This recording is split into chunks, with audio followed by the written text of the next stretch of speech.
101 to underground downspouts. How to bury underground downspouts.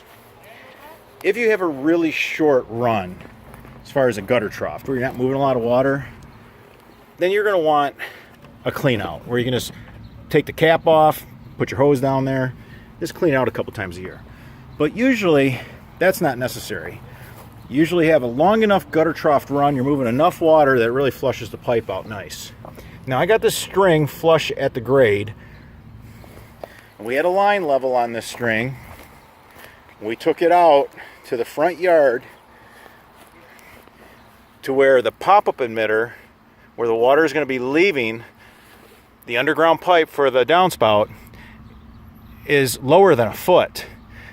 This way here in the north in Michigan, we don't have to worry about ice building up in the pipe.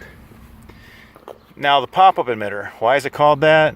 Well, it's spring-loaded, and when the water starts coming down the downspout tube, the emitter pops up, allows the water to escape, and then after the rain event, the spring takes it back down flush with the grade so that the lawnmower doesn't chop it off.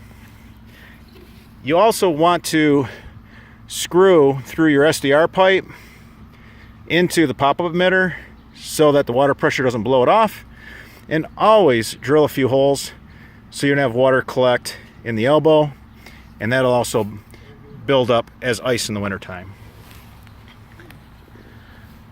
For your downspouts buried in Oakland County and Macomb County, give us a call.